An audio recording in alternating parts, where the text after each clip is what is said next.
네, 이제 수업 한번 시작할게요. 저희는 이제 2단원부터 시작하고요. 1단원은 아까 말씀드렸지만 우리 초등학교 친구들을 위해서 나중에 다시 한번 말씀드릴게요. 오늘은 생물의 구성이고 이 단원 자체도 이전 개정판에서는 없었던 내용이고요. 새롭게 이제 추가가 됐어요. 세포에 대한 내용은 이제 고등학교 1학년 때 배웠던 내용인데 이렇게 추가가 됐으니까 그만큼 중요하다는 내용이잖아요. 말씀드리고요. 배웠던 친구들은 다시 한번 정리하는 의미로 한번 정리해 주시고 이 내용이 다시 말씀드리지만 고등학교 때 또 나오는 내용이기 때문에 굉장히 중요한 내용이에요. 생물학에서 기본이 되는 것들이기 때문에 자, 24페이지 세포에 대해서 한번 배울 거고요. 세포는 생물을 이루는 구조적, 기능적 기본 단위다. 이제 거기다 이제 노출해 놓으시고 이제 여러 가지 세포의 여러 가지 소기관들에 대해서 몇 가지 한번 알아볼 거고요. 그 소기관들이 하고 있는 기능 몇 가지들을 한두 가지씩만 꼭 기억해 두시면 뭐 크게 무리 없이 진행이 될 수 있고요. 세포는 생물을 구성하는, 생물이라는 거는 뭐 동물, 그 다음 생물, 식물, 그 다음 곰팡이, 그 다음 또 뭐가 있을까요? 미생물 이런 것들 다 포함하는 거예요. 그래서 하나하나의 그 작은 미생물 혹은 뭐 단세포 생물들도요. 세포는 다 가지고 있거든요. 세포가 생물을 이루는 기본 단위인데 구조적이고 기능적인 가장 작은 단위들 아시겠죠? 그래서 첫 번째 보시면요. 모든 생물은 세포로 이루어져 있고 생물의 다양한 생명 활동은 세포에서 시작한다. 그냥 상식적인 내용 넘어가고요. 세포 구성 요소는 세포의 생명 활동을 위해서 고유한 기능을 수행한다. 세포의 생명 활동은 생물의 생명 활동을 연결된다. 이렇게 알고 넘어가시면 되고요. 그 중요한 건 아니고요. 2번에다가 이제 별표 쳐놓고요. 세포의 이제 구조와 기능인데 세포 하나 안에 여러 가지 소기관들이 조금 아주 작은 소기관들이 여러 개가 있거든요. 그래서 그거에 대해서 한번 정리해 볼게요. 근데 세포는 크게 동물세포하고 식물세포로 나누는데 기본적으로 하나로만 그냥 정리를 해 볼게요.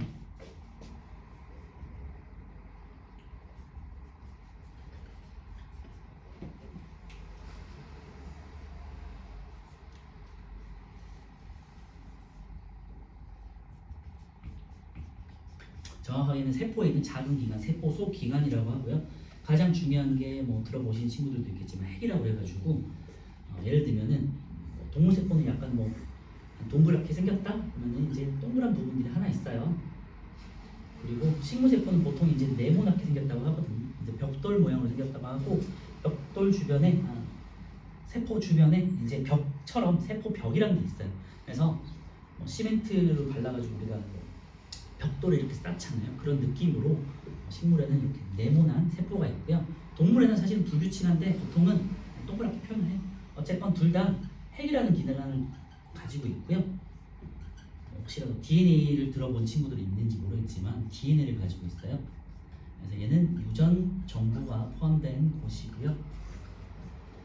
여러분 엄마 아빠가 여러분들한테 DNA를 넘겨줘서 유전 정보가 저장이 되고 계속해서 세대가 넘어가는 거잖아요.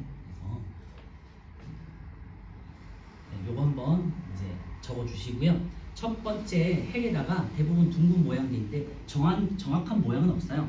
세포마다 밑에서도 보겠지만 다양한 모양을 가지고 있어서 예를 들면은 세포는 둥글다 하면은 틀린 내용이에요.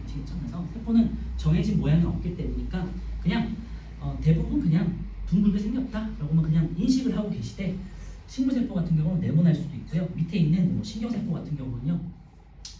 머리털처럼 생긴 것도 있고요. 그다음에 상피세포처럼 그냥 떡처럼 생긴 것도 있고 모양은 거의 일정하지 않다.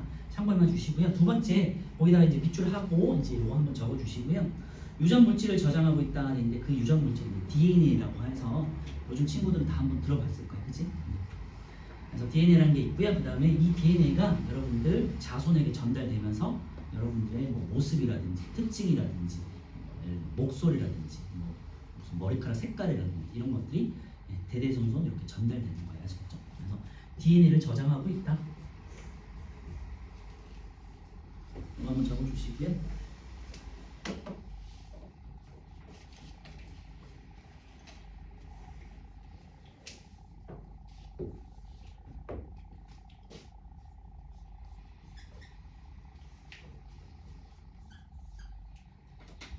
사실 이 핵 안에도 뭐가 다양한 것들이 있는데 우리는 그렇게 배우지는 않고요. 복잡한 것들은 나중에 3학년 때 가면요.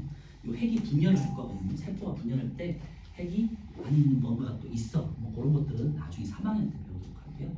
두 번째 이제 뭐 세포질이 있는데 세포질은 그렇게 중요한 건 아니고 세포 안에 여러 가지 세포 소기관들이 있고 그 사이사이에 있는 물질들이 있을 거 아니에요, 그지? 뭐 물 같은 성분들이 있을 거 아니에요? 그런 것들을 이제 세포질이라고 해요. 그래서 핵을 채우고 있는 여러 가지 구성 물질들이다라고만 생각하시면 되고요. 세포 소기관이 있다 정도만 참고해 주세요. 중요한 내용은 아니고 나중에 이제 고등학교 때 세포질에서 일어나는 것들을 이제 나중에 보실 거니까 참고만 해주세요. 그냥 세포를 구성하고 있는 여러 가지 바탕이 되는 물질을 세포질이라고 한다. 참고로 동그랗게 표현한 게 이제 보통은 동물 세포가 되겠고요. 네모난 게 표현한 게 식물 세포다 말씀드렸죠. 세 번째는 이제 세포막이라고 되어 있는데요. 안 나오니?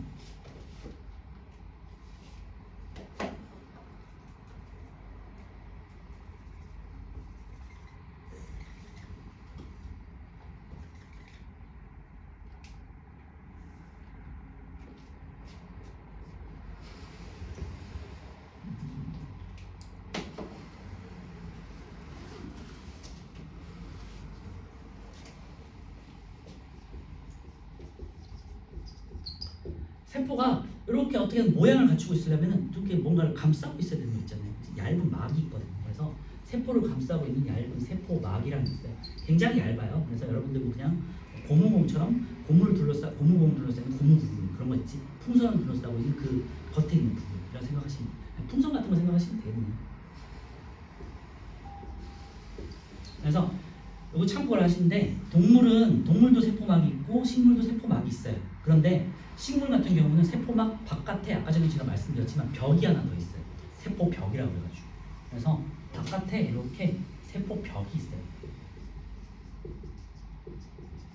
그래서 동물은 막이 하나로 돼 있고요. 식물은 막이 두 개로 돼 있어요. 아시겠죠? 뭐 그런 거는 왜 그런지는 이제 나중에 한번 다시 알게 될 것 같고요. 안쪽에는 얇은 세포막이 있고 바깥쪽엔 두꺼운 세포벽이 있다. 식물의 경우. 알겠죠? 세포벽은 뒤에서 이제 다시 나오니까 그때 하도록 하고요. 세포를 둘러싸고 있는 부분이고요. 이제 세포가 마치 살아 숨쉬는 것처럼 산소도 들어오고 이산화탄소도 나가고 그다음 영양소도 들어오고 이제 노폐물 같은 것도 뱉게 되거든요. 예를 들면은 이런 식으로 어떤 막을 기준으로 산소와 기호로 쓰면은 뭐 헷갈릴 수 있으니까 여러분들은 아직은 이산화탄소, 산소를 가지고 에너지를 만들 거거든요. 그리고 뒤쪽에 보시면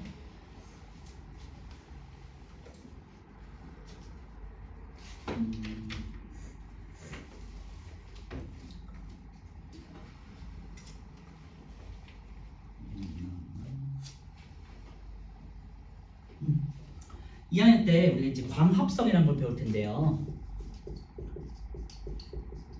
광합성이란 걸 배우진 않았지만 들어본 친구는 있나요 혹시? 그죠? 네. 식물은 움직이지 못하기 때문에 광합성이라는 걸 통해 가지고 스스로 영양소를 만들거든요. 그래서 이 영양소를 만들 때 산소를 필요로 해요. 아직은 뭐 배우진 않았지만. 그래서 얘도 세포 단위에서 이루어지는 거거든요. 그래서 세포 안에 있는 예를 들면 식물 세포에 영록체라는 기관이 있고 거기서 광합성을 해요. 조금 어렵겠지만 아직은. 그래서 그 광합성할 때 산소가 필요하거든요. 산소가 필요하고 이산화탄소가 만들어져서 나가. 그치? 그래서 이 막을 기준으로 산소가 들어오고 이산화탄소가 이렇게 나가는 거예요. 식물세포 기준으로. 그리고 이때 만들어지는 영양소는 여기 저장되고 영양소 만들어지는 과정에서 뭐 사람들처럼 마찬가지로 세포도 노폐물을 만들어요. 그 노폐물을 이렇게 바깥으로 내보내게 돼요. 그럼 조금 어렵지만 어쨌건 세포막에서는 세포를 둘러싸고 물질 교환이 이루어진다. 한번 기억해 주시고, 그래서 책에서는요 두 번째 줄에 세포 안팎으로 물질이 드나든다. 네, 거기다가만 밑줄에 놓으시면 돼요. 요거를 우리는 물질 교환이라고 할 거예요. 과학에서는.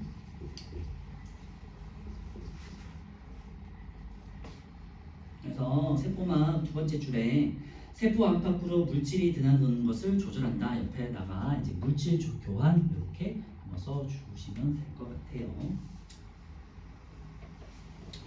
구체적으로 더 쓰고 싶은 친구들은 이거는 O2는 산소고요, CO2는 이산화탄소고요, 그 다음에 여러 가지 영양소, 그 다음에 영양소라는 거는 나중에 다 배울 거예요. 그냥 한번 언급은 해드릴게요. 뭐 포도당이라든지 뭐 여러 가지 뭐 소화를 하고 난 여러 가지 산물들 많거든요. 그런 것들, 그 다음에 여러 가지 노폐물들, 아까 말씀드렸죠. 그 다음에 물 같은 것들도 이제 교환이 될 거고 여러 가지 성분들이 되게 많아요. 이런 것들을 이제 교환하게 돼요. 제가 이제 추가로 말씀드리는 내용들은 중등에서는 시험에 나오거나 뭐 어차피 여러분들 수행에서 다룰 부분은 아니에요. 아시겠지? 근데 어차피 과학을 하면서 계속해서 축적이 나가야 되는 부분들이기 때문에 미리 알아두면 조금 쉬워집니다. 아시겠죠? 네 번째는 이제 마이토콘드리아고요.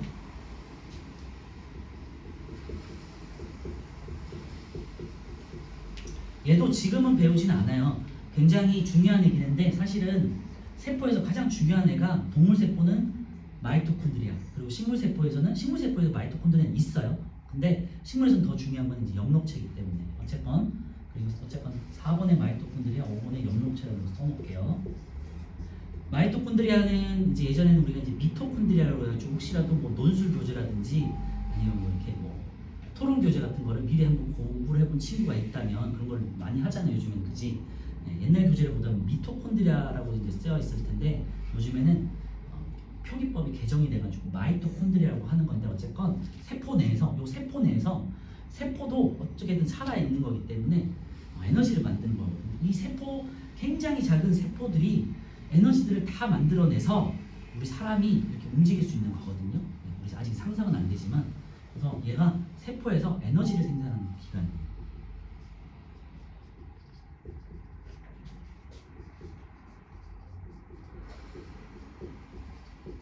요 정도로만 오늘은 그냥 언급하고 넘어가는 거예요. 아시겠죠? 그래서 그냥 만약에 시험을 봤다 아니면은 뭐 수행해서 뭔가 질문을 하고 뭐 서술을 하거나 뭐 발표를 했다. 그냥 마이토콘드리아는 기관에는 세포 안에 있고 에너지를 생산하는 기관이다 정도만 언급을 하고 넘어가는 거 아시겠죠? 오늘은 여기까지. 중등에서도 앞으로 다루진 않고요. 고등학교 1학년 때부터 이제 굉장히 중요하게 다루는 내용이니까 이런 게 있구나 한번 참고해 주시면 돼요. 어차피 과학이라는 거는 그냥 기본부터 쌓아가되 결국에는 결론이 중요한 건데 지금 여러분이 배우는 입장이기 때문에 이런 게 있구나라는 걸 처음에 한번 들어본 거예요. 아시겠죠? 그래서 다시 마이토콘드리아는 에너지를 생산한다. 아시겠죠? 그리고 참고로 얘는 동물, 식물 모두 있는 거예요. 이렇게 쓰면은 옛만 그런 것 같으니까 여기서부터 여기까지는 다 동물, 생물들이 다 있는 동물, 식물 모두 공통인 거예요. 그래서 영록체 이런 애들은 이제 식물만 있는 거고. 그래서 마이토콘드리아는 동물에도 있고 식물에도 있는데요. 보통은 이렇게 이제 동그란 거에다가 이렇게 주름진 것처럼 이렇게 표현이 돼 있어요. 이렇게 주름진 뭐 콩 모양으로.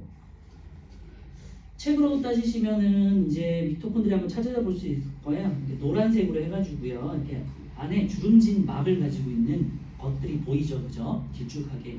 걔가 마이토콘드리아고 미토콘드리아라고 하고요. 그래서 책에서 기출 한번 보세요. 마이토콘드리아의 생명활동에 필요한 에너지를 생성한다. 이 에너지가 세포 단위에서 에너지가 생성하고 이 에너지들 여러분들이 뭐 소화할 때, 운동할 때, 공부할 때, 그 다음에 숨을 쉴 때 필요한 에너지들을 다 제공을 해주는 거예요. 아시겠죠? 자, 그 다음에 영록체를 먼저 할게요. 굉장히 중요한 두 기관이기 때문에 이제 세포벽 밑에 있는 영록체고요. 영록체는 식물에만 있어요. 얘는 식물에만 있고요. 그리고 6번이 이제 세포벽. 얘네 둘은 식물에만 있는 기관이라고 참고해 주세요.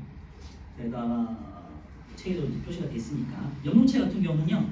어떻게 생겼냐면 그 아래쪽에 있는 그림을 보시면 식물 세포에 초록색으로 표현된 거 있죠. 초록색 뭐 무슨 길쭉하게 생긴 콩 모양으로 생긴 거 있잖아요. 그래서 참고해 주시고 얘는 식물 세포에서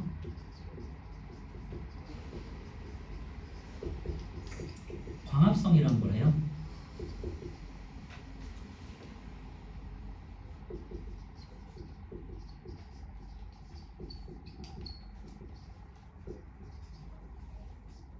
이 영양소를 생산하는 기관이에요. 그래서 네, 영록체 두 번째 줄에 보시면요, 광합성을 해서 양분을 생성한다 돼 있는데 보통 뭐 포도당 같은 거를 많이 생산을 하게 되고요. 여러분들 그 양파라든지 뭐 어떤 과일이라든지 먹으면 보통 이제 약간 달큰한 맛이 나잖아요, 그렇지? 그래서 달큰한 맛이 나기 때문에 이제 포도당이라는 표현을 쓰는데 어쨌든 이런 영양분을 생산한다. 그리고 이 영양분들을 여러분들이 섭취를 하면 그게 이제 음식이 되는 거죠. 그래서 영양체 기억해 주시고요. 별표를 해놓으세요. 그래서 마이토콘드리아하고 영양체에다가 꼭 별표 쳐놓고 가장 중요한 건요. 당연히 핵이고 핵, 그 다음에 마이토콘드리아, 영양체 세 개 꼭 기억해 주세요. 아시겠죠? 그 다음에 마지막에 이제 세포벽인데요. 세포벽은요. 참고로 영양체도 중학교 1학년에서는 여기까지만 그냥 생각해 주시면 돼요. 마이토콘드리아는 에너지를 생산하는 곳이고 이건 에너지야. 그 다음에 영양체는요. 식물에서 영양분을 생산하는 곳이에요. 왜냐? 식물은 움직이지 못하잖아요. 그러니까 영양분을 어떻게 하겠냐? 뭔가를 섭취를 하려면 스스로 만들어야 되겠죠. 그래서 태양을 이용해가지고 태양빛을 이용해서 스스로 포도당 같은 영양분을 만들어내는 거예요. 아시겠죠? 그걸 가지고 이 영양분으로 또 식물이 살아가는 에너지를 스스로도 생산할 수 있고요. 미토콘드리아에서 좀 복잡하긴 하겠지만 그 정도까지만. 그리고 이 내용은 이제 2학년 때 아까 말씀드렸던 광합성이 나올 거고요. 세포벽은 식물 세포에만 있는데 세포 막 바깥쪽에 단단한 벽이 있어요. 이거를 세포벽이라고 하고요. 그냥 식물 세포를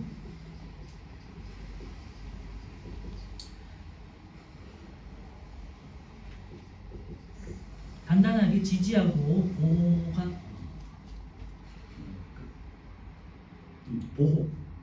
보호하는 역할을 하고요.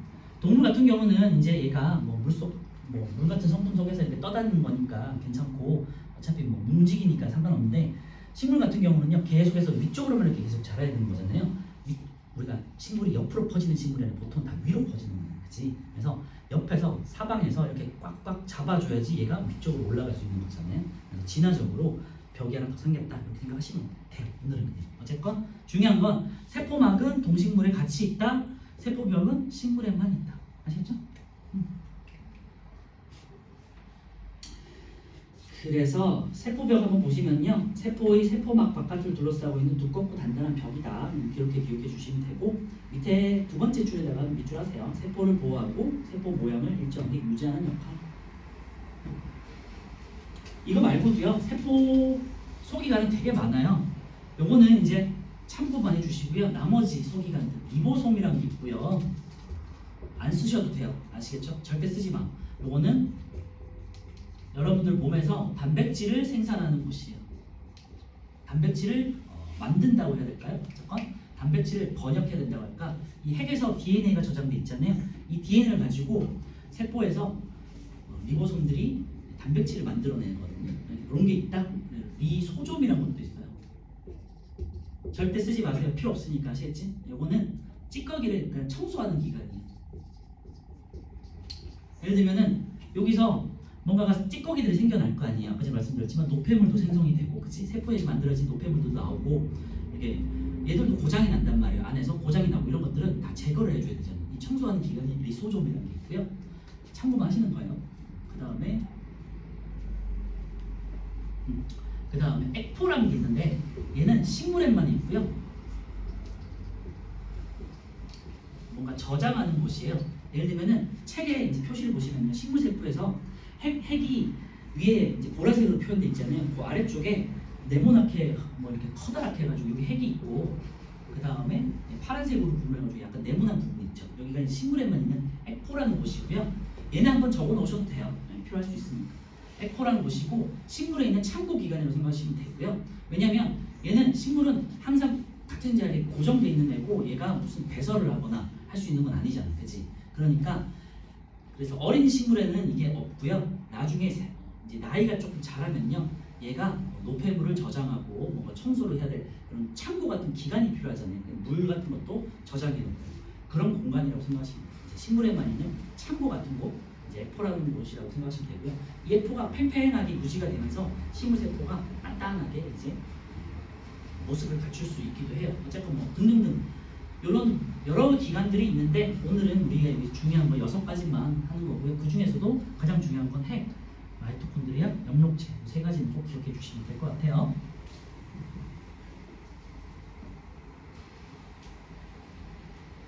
자, 오른쪽에 우리 1번하고 2번, 3번까지만 한번 풀어볼게요.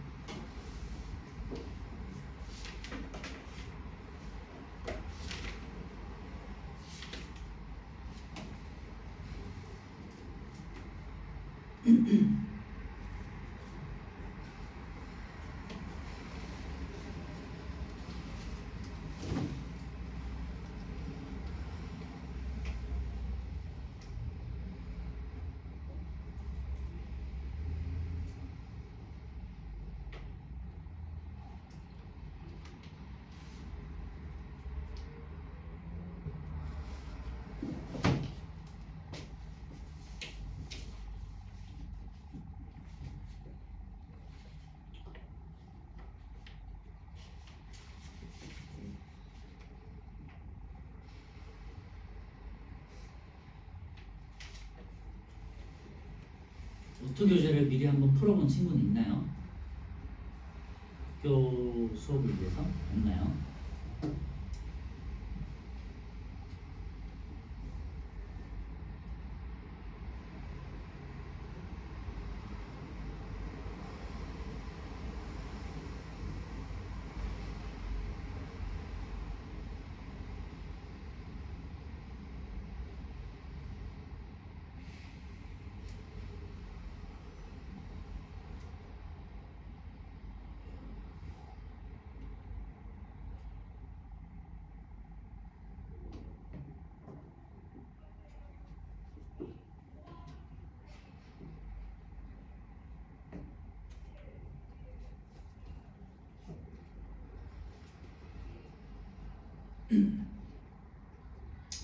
자, 1번 볼게요. 세포는 생물을 이루는 구조적이고 기능적인 기본 단위, 가장 작은 단위가 된다고 했고요. 세포는 크기가 매우 작아서 현미경으로만 볼 수 있다 돼 있는데요. 요거 아직 제가 말씀드리진 않지만 X고요. 요거 이따가 말씀드릴 건데, 달걀 있잖아요. 달걀도 하나의 세포예요. 그래서 달걀 같은 경우 굉장히 크잖아요. 그리고 당연히 타조알 같은 거 예전에 직접 본 적은 없더라도 어떻게 생기는지는 알지만 타조알이 거의 머리만 하잖아요. 이게 하나의 세포거든요. 그래서 이따가 다시 말씀드릴게요. 이건 어쨌건 X예요. 현미경으로만 볼 수 있다 돼 있으면, 그리고 과학을 하다가 보시면요, 무조건 100%, 그 다음에 뭐뭐만 이렇게 돼 있으면 대부분 틀렸다 명령하실 때 되겠지.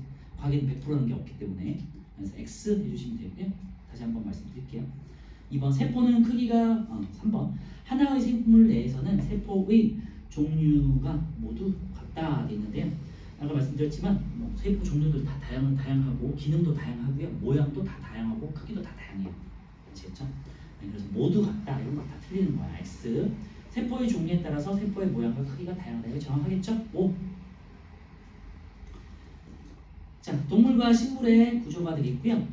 보시면 B는 이제 식물세포에 있는 초록색 부분이잖아요. 엽록체가 되겠고, A는 이제 가장 식물세포에 있는 가장 바깥쪽 부분은 우리가 세포벽이라고 그랬죠. 이거 세포막이라고 생각하시면 안 돼요. 다시 보시면요, A 안쪽에 막이 하나 더 있어. 그게 이제 세포막이 되겠고요. 바깥쪽에 있는 A는 세포벽이야. 아시겠죠?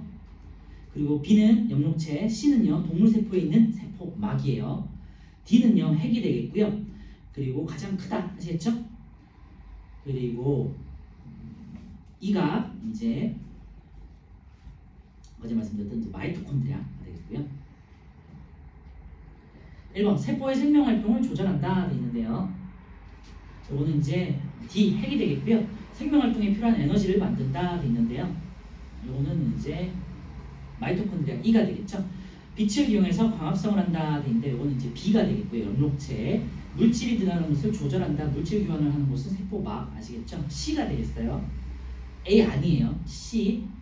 그리고 5번 세포를 보호하는 역할, 식물세포의 모양을 일정하게 유지한다. 이거는 세포벽이죠. A가 되겠지. 참고해주세요. 헷갈릴 수 있는데 식물세포의 세포벽도 물질 교환을 조절한다 이렇게 생각하시면 안 돼요. 얘는 그냥 딱 모양을 유지하는 역할만 하고 보호하는 역할만 하는 거예요. 이렇게 사각형으로. 아시겠죠? 그 안에 있는 세포막이 또 있는데 이 세포막이 물질 교환을 하는 거예요. 식물세포에서. 오케이? 그리고 3번 식물세포에만 있는 세포 구성 요소가 되어 있는데요. 식물세포에만 있는 거는 우리 체결 기준으로 했을 때는 엽록체, 그 다음에 세포벽 디귿하고 미음이 되어 있고요. 추가로 아까 말씀드린 F 같은 것도 있고 다른 것도 있지만 오늘은 이제 두 개만 기억하세요. 영록체랑 세포벽. 자, 다시 왼쪽으로 돌아와가지고요. 플러스 강이라고 해서 오른쪽에 있는 이 날개 부분이 있잖아요. 거기에 첫 번째 단세포와 다세포 이렇게 있는데 그거 한번 보실게요. 단세포는요, 세포가 하나로 된 생물들을 말하고 혹시 뭐 집신벌레, 뭐 유글레나 이런 거 한번 들어보셨나요? 그런 생물들을 말해요. 아메바, 집신벌레, 대장균처럼 하나의 세포가 하나의 개체를 이루는 경우가 있어요. 굉장히 작은 생물들을 말하는 거고요. 다세포 생물들은 이제 일반적인 생물들이 되겠죠. 세포들이 다 합쳐져가지고 우리 하나의 몸이 되는 경우가 많고요. 대부분의 생물들은 이렇다. 그래서 뒤에 이제 우리 다음 주에 분류를 하다 보면요, 분류를 할 때 단세포 생물, 다세포 생물을 이제 배우게 될 거예요. 참고해 주시고요. 밑에 2번 동물세포와 식물세포의 구조에서는요, 핵, 세포질, 세포막, 마이토콘드리아는 공통된데 세포벽과 연록체는 이제 식물세포에만 있다. 여기다가 이제 동그라미 한번 크게 한번 쳐놓을까요? 식물세포에만 있는 거 세포벽, 연록체.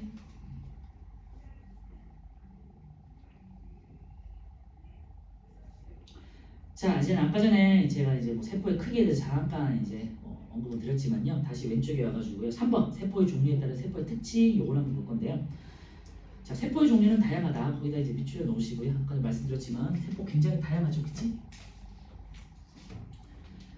밑줄을 할 건 아닌데요. 참고만 해주세요. 세포는 현미경으로만 볼 수 있는 매우 작은 것으로부터 맨눈으로 볼 수 있는 큰 것까지 크기가 매우 다양하다.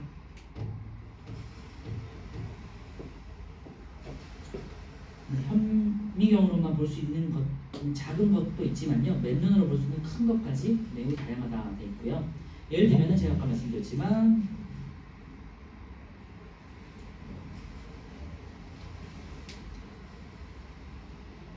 여러 알들, 뭐 개구리알, 그 다음에 달걀, 그 다음에 타주알 등등 여러 알들이 있잖아요. 그 알 성분 자체가 세포 하나예요. 아시겠죠? 오케이?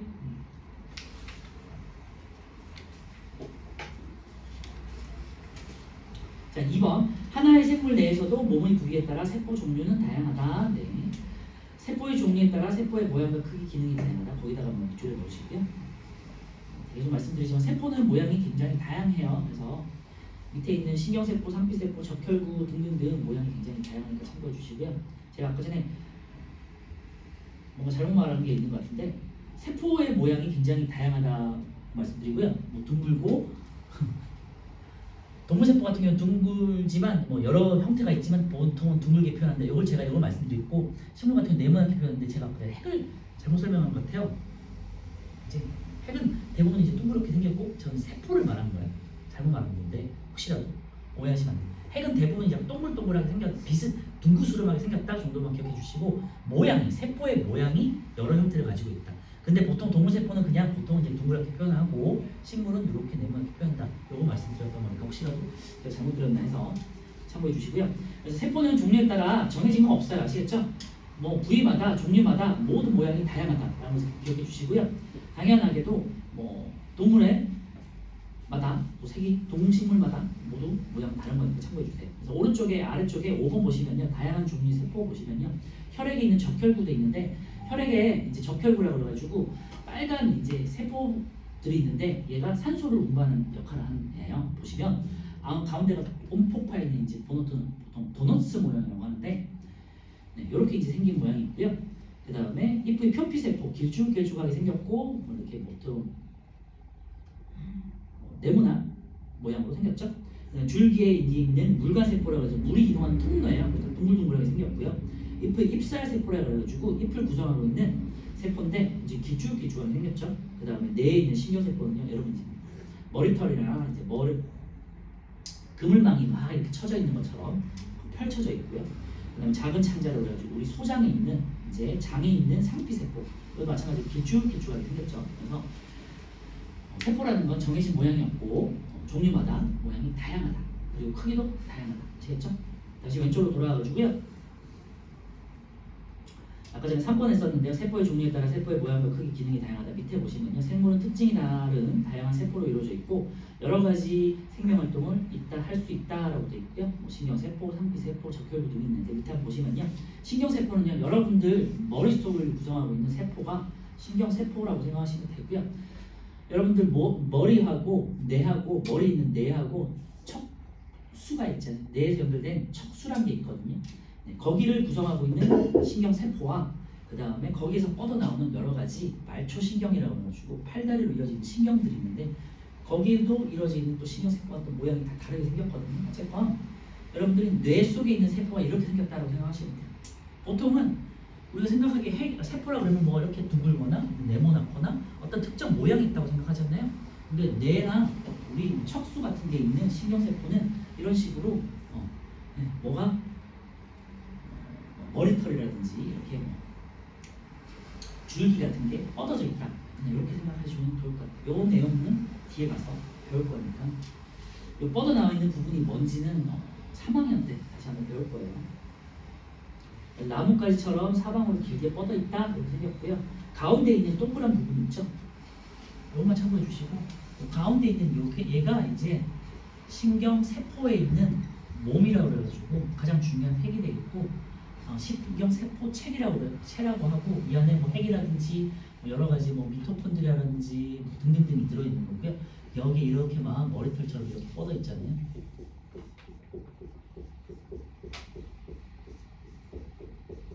얘가 여기 있는 가장 중요한 세포 덩어리가 되겠고요. 여기 나머지 부분들은 전보다 자극을 받아들이고 내배는 역할을 하는 거예요. 그런 것들 나중에 이제 배우도록 하고요. 오늘은 뭐 기본적으로 다양하게 배우는 날이니까. 기능은요, 몸 곳곳에 퍼져 있는 신경을 이루는 세포, 뇌, 척수, 그 다음에 여러분들 뭐 말단부에 있는 말초신경 이런 걸 구성하는 세포가 되겠어요. 나중에 배우겠지만요. 뇌와 척수를 이루는 중추신경이라는데 이 중추신경에 있는 신경세포와 또 아까 말씀드린 말초신경 세포도 모양이 다 달라요. 길이도 다르고. 두 번째, 여러 방향에서 신호나 자극을 받아들이고요. 다른 곳으로 신호를 전달하기 때문에 이렇게 가지 혹은 머리털처럼 이렇게 뻗어 있다. 혹은 그물망처럼 뻗어 있다. 라고 생각해 주시면 될 것 같고요. 그게 이제 이어진 부분이 아까 좀 전에 봤던 오른쪽 아래쪽에 있는 뇌 신경세포들 있죠. 이런 식으로 해서 쭉 이어져가지고 마치 그물처럼 이어져 있다. 다시 왼쪽에 상피세포 보시면요. 상피세포는 여러분들 입안이라든지 여러 가지 표면을 구성하는 물질을 세포를 우리가 상피세포라고 해요. 상피, 뭔가를 덮는 걸 말하는 거거든요. 이거 뒤에 가서 다시 한번 볼 건데요. 주로 넓고 얇게 퍼진 모양이잖아요. 그래서 피부에서 이제 각질들이 이렇게 떨어져 나오잖아. 그걸 현미경으로 보면 이렇게 생겼고요. 아니면 여러분들 그 입안에서 면봉 같은 걸로 이렇게 긁어가지고요. 뭐 이런 실험을 해봤을 수도 있는데 긁어서 이제 유리 팔레트에다가 놓고 현미경을 관찰해 보신 분들은 혹시라도 이렇게 이제 넓게 퍼진 떡 모양으로 생겼다. 넓고 얇게 퍼진 모양이고요. 기능은요. 표면이나 몸속 기관의 안쪽 표면을 덮고 있는 상피 조직을 구성하고 있다. 이거 뒤에 가서 다시 한번 조직할 때 한번 말씀드리고요. 표면을 덮는 내용을 한다. 뭐 이런 거 기억해 주시고요. 다시 한번 말씀드리면 적혈구는요. 가운데 움푹 파여 있는 도너스 모양이 있고요. 혹은 원반 모양이라고 생각하시면 되고요. 적혈구가 안에가 이제 움푹 파여 있는 데는 보통은 세포들이 핵을 가지고 있는데 적혈구는 핵이 없어요. 그래서 핵이 없기 때문에 핵이 있으면 둥근 공 모양이기 때문에 얘가 부피를 빵빵하게 유지시킬 수 있잖아요. 가운데 뭔가가 있으니까, 그지? 빵빵하게 유지가 되잖아요. 그런데 이 핵이 없으면요, 가운데가 이렇게 푹 커지겠죠, 이렇게, 그죠? 그래서 핵이 없기 때문에 색이나 여러 가지 큰 세포 소기관들이 없기 때문에 가운데가 이렇게 움푹 들어가 있어요. 그래서 도너스 모양 혹은 원반 모양이라고 한다. 기능은요. 얘가 이제 산소를 운반하는 역할을 해요. 그래서 우리 몸에 산소를 운반하는 역할을 하니까 많아야 되겠니? 적어야겠니? 당연히 많아야겠죠. 그래서 한 수백만 개가 있고요. 한 400만 개가 500만 개가 우리 몸에 돌아다니고 얘가 빨간색을 띠고 있기 때문에 여러분들 피가 빨간 이유가 적혈구가 많아서예요.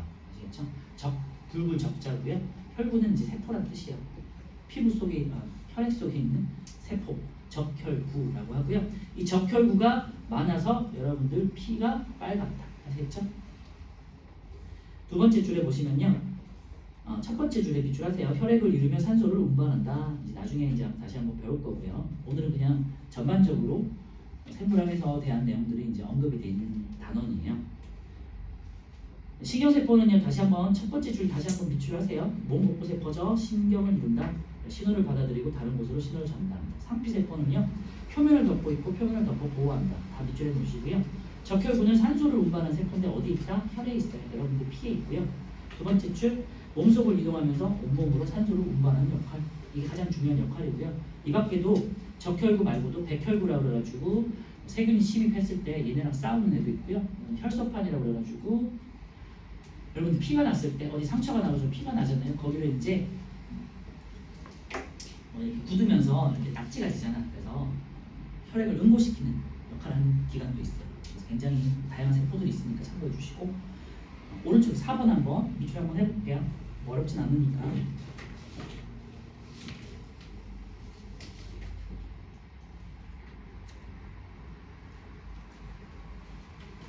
네, 1번 같은 경우는 기억이 돼 있네요. 나뭇가지처럼 사방으로 길게 뻗고 신호를 받아들이고 전달하는 역할. 상피세포는요 디귿되겠고 넓고 얇게 퍼진 모양이고 표면을 보호하는 역할. 적혈구는요 온몸으로 산소를 운반한다. 니은이 되겠죠. 네. 28페이지 한번 펴보시고요. 세포 관찰 이제 실험 한번 보고 여기 사진을 하고 쉴게요. 28페이지에 있는 이제 위쪽은 동물 세포가 되겠고요. 미안. 네, 제일 위에 있는 게 실험 1위 입안 상피세포 동물세포가 되겠고요. 두 번째 있는 검정말 잎세포가 이제 식물세포가 되겠죠.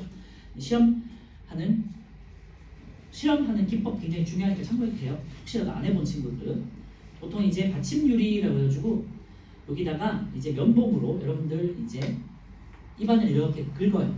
그래서 긁어서 이렇게 바르죠. 바른 다음에 이제 덮개유리라고 해가지고 작은 덮개유리라고 해서 있죠. 그거를 이제 핀셋으로 잡아서 이렇게 덮겠죠. 그 다음 세 번째 여기다가 이제 밑줄할 건데 메틸렌 블루라고 했죠. 거기다가 이제 밑줄해 놓으시고요. 메틸렌 블루니까 무슨 색이겠니? 파란색이죠, 그치? 색깔도 기억해 주세요. 동물 세포에 쓰는 염색약이 되겠고요. 메틸렌 블루니까 당연히 파란색이다. 그래서 책에도 파란색 돼 있죠. 덮개 유리 한쪽에 메틸렌 블루 용액을 떨어뜨리고요.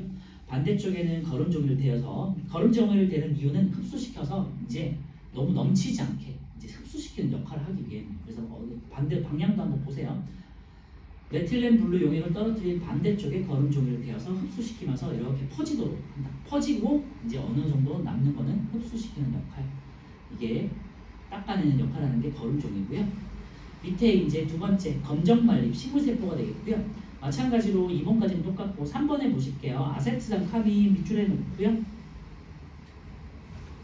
똑같이 반대쪽에는 거름종이를 대어서 여분의 용액을 흡수한 후 현미경으로 관찰한다 됐는데요. 다시 한번 기억할게요. 위에 있는 동물 세포는요 블루, 메틸렌 블루 파란색이고요. 밑에 있는 두 번째 식물 세포는요 아세트산 카민용이고요. 이게 염색약이에요. 네, 어쩔 수 없이 외우는 수밖에 없고 아세트산 카민은 식물 세포를 염색할 때 쓰고요. 색깔은 약간 뭐 빨간색 이렇게 생각하시면 되겠죠. 메틸렌 블루는 파란색 동물세포, 아세트산 카민은 빨간색 식물세포. 네. 당장 어차피 외운다고 기억은 안 나겠는데요. 나올 때마다 계속 이제 저도 언급을 드리겠지만 계속해서 보도록 하세요. 그러다 보면 자연스럽게 과학은 익혀져요. 이런 결과를 볼게요. 이제 밑에 보시면 입안 상피세포는요, 아까 말씀드렸지만 약간 넓게 퍼진 떡 모양으로 생겼다. 그래서 가운데 보시면 파란 것 중에서도 유독 더 진하게 돼 있는 공 모양 부분이 있죠. 이게 이제 핵이 되겠고요. 세포질 부분은 일반적으로 그냥 이제 세포막이 있기 때문에 이제 물이 빠져나가잖아요. 그래서 이제 연하게 흡수가 되는 거고요. 핵은요, 제가 아직 말씀은 안 드렸지만 사실은 이 핵은요, 막이 이중막으로 돼 있어요. 여러분들은 알 필요도 없지만 어쨌건 핵은 두꺼운 이중막으로 되어 있기 때문에 이 안에 뭔가 물질이 들어가면 빠져나오기가 쉽지 않겠죠. 그렇지? 그래서 같은 파란색이라도 이 세포질 부분은 연하게 염색이 되어 있는 거고 핵 부분은 되게 진하게 약간 보라색 비슷하게 진하게 염색이 되어 있죠.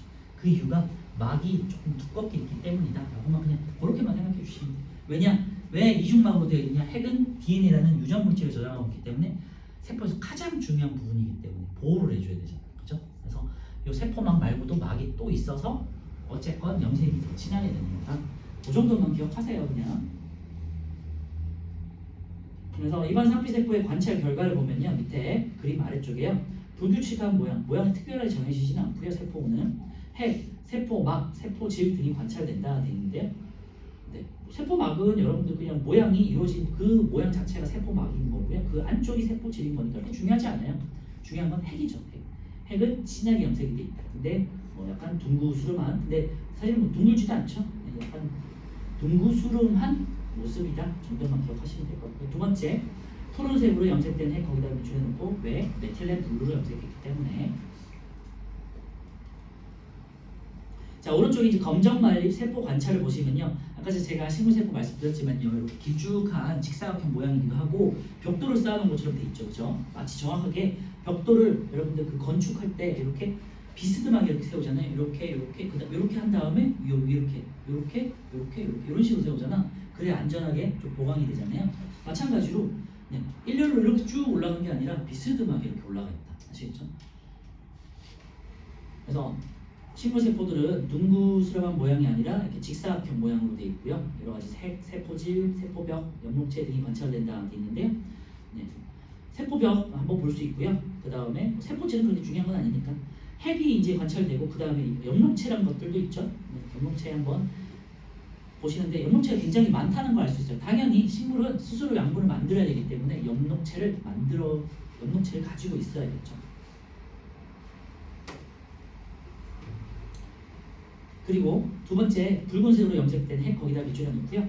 이게 이제 왜? 아세트산 카빈이 붉은색이기 때문에 그런 거예요. 그리고 제가 아까 전에 잘못 말한 것 같은데 우리 광합성을 할 때는요. 식물세포가 이산화탄소를 사용해요. 물과 이산화탄소를 이용해서 광합성을 하고요. 이 광합성의 결과물이 산소가 나오는 거예요. 그 다음에 영양소가 만들어져요. 이건 2학년 때 배울 거니까 참고로 마시고 태초에 식물이 처음 생긴 미생물이나 이런 다른 세균이 먼저 생기고 그 다음에 미생물이 생기고 이런 식으로 진화를 할 거 아니에요. 그러면서 세균들 중에서 광합성을 하는 세균이 생기게 돼요. 바닷속에서. 그러면서 그 광합성한 세균이 이산화탄소를 가지고 태초에 지구에는 이산화탄소가 굉장히 많았거든요. 대기 속에. 근데 지금은 이산화탄소가 0.0 몇 프로밖에 안 되잖아요.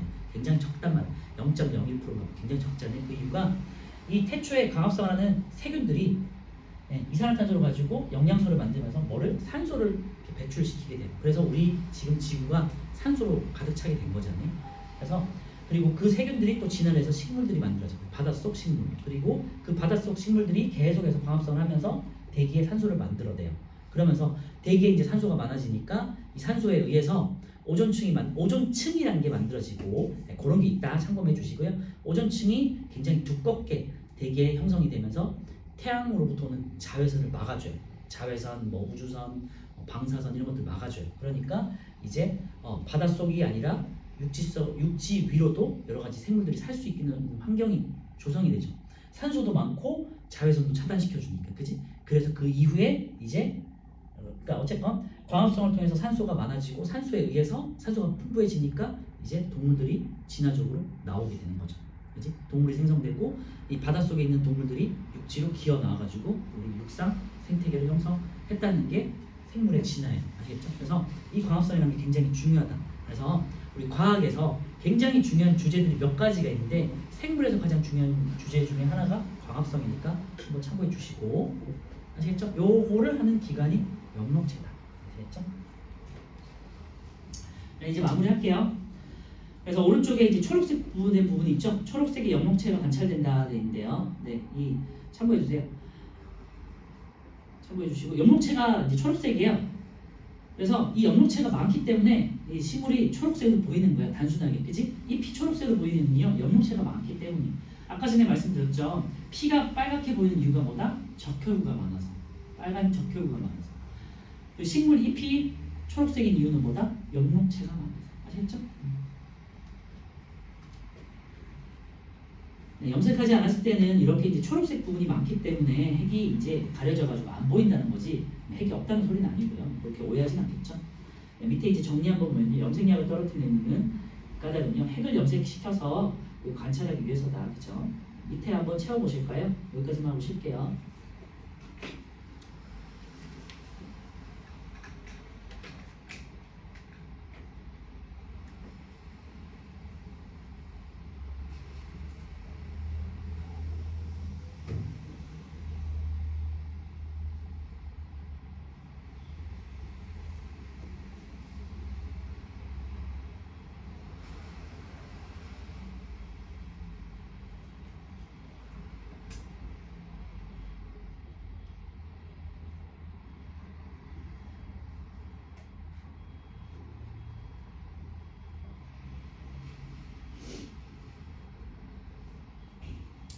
자, 입안 상피세포, 동물세포가 되겠고요. 핵도 있고 세포벽은 없죠. 영록체도 없죠. 세포 모양은 불규칙한 모양이고요. 사용한 염색약은 자, 메틸렌 블루.